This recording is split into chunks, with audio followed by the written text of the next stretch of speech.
The air was thick with tension, the clatter of forks against plates punctuating the silence between my parents' whispers.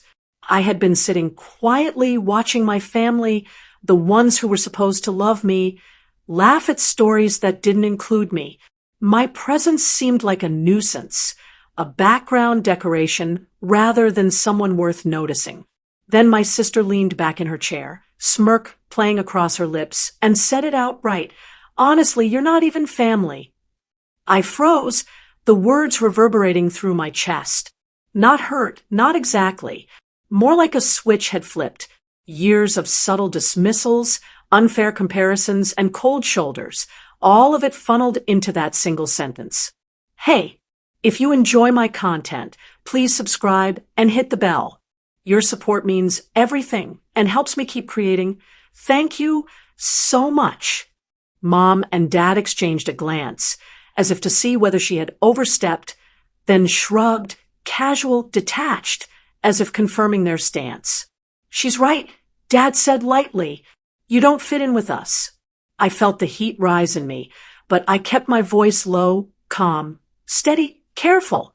"Not family," I repeated, almost savoring the words as I looked each of them in the eye. "Funny, I've been the one paying your bills, supporting your mistakes, and keeping your secrets. Not family." The smirk faltered on my sister's face. Mom's hand froze midair, fork suspended. Dad blinked once, twice, as if hearing something for the first time. I leaned back, letting my gaze sweep over them. "You keep saying I'm not family, that I don't belong, that my presence is a burden. But look around," I gestured at the house, the furniture, the bills I had quietly covered. "Everything you call ours. I built it, I kept it, I protected it. And you've done nothing but pretend."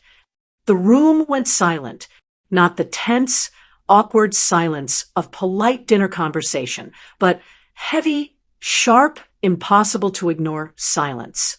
My sister's lips twitched, trying to form a comeback. Mom's face was pale, and Dad's jaw was tight. I stood, straight and unwavering. "You can say I'm not family. You can erase me in your words, but know this.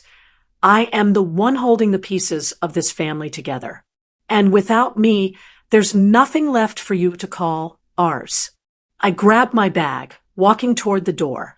The house felt smaller, claustrophobic, filled with the realization that I had finally claimed my voice. They wanted to break me with words. I left them broken instead. I didn't return that night. I didn't text, didn't answer their calls, didn't acknowledge the texts from my sister dripping with faux concern. For the first time in my life, I let silence speak louder than their words.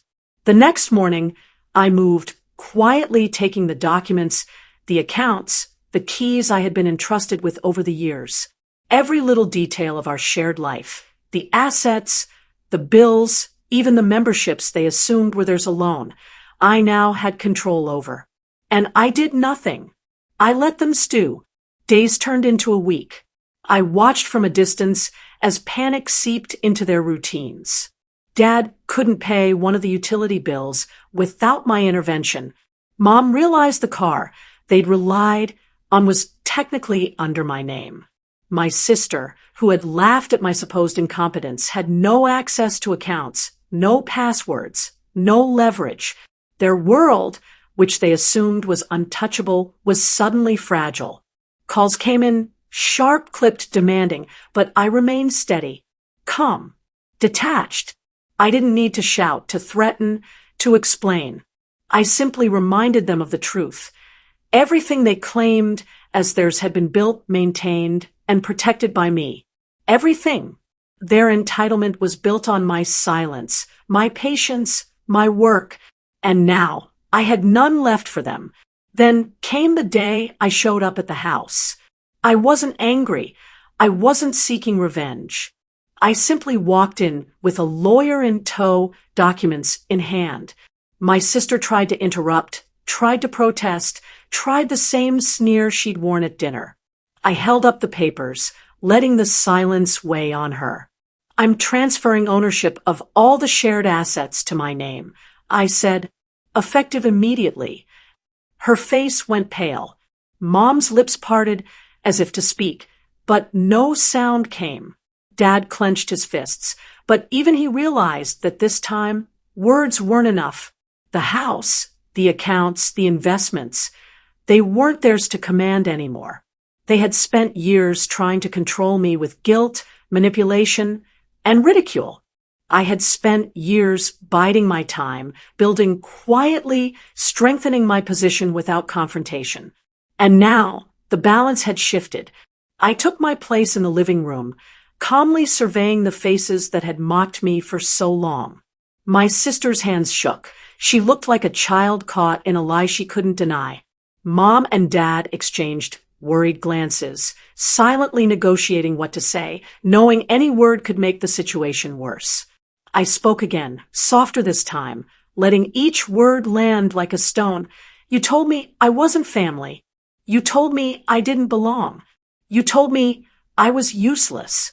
But look at the truth now. Without me, there is nothing here. You needed me. You depended on me, and you only realized it too late. I paused, letting the reality sink in. Every day of neglect, every insult, every cruel word, they were meaningless now. Power, respect, authority, they weren't inherited, they were earned, and I had earned mine while they squandered theirs. The room felt heavy, oppressive. I could see the shame creeping into their expressions, the awareness that the person they had scorned was the one holding the strings all along. My silence had been my weapon. My preparation had been my shield. And now, I didn't need to fight. I didn't need to argue. I simply existed as proof that their words had no power over me anymore, and that for the first time in years, I was free. The next morning, they woke to a series of notices and transfers I had quietly executed overnight. Bank accounts, joint assets, even the car, everything under my name. My sister screamed, my parents gasped, and for a moment, I watched them scramble, powerless for control that no longer existed. I didn't gloat. I didn't yell. I simply stood there, calm, composed, letting the silence carry the weight of years of disrespect.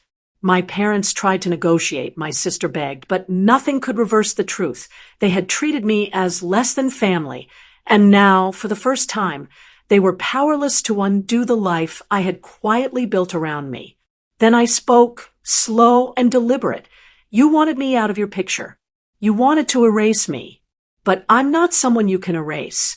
I built this life while you mocked me. And today, I decide how it works. Not you. My sister's face twisted with rage and disbelief.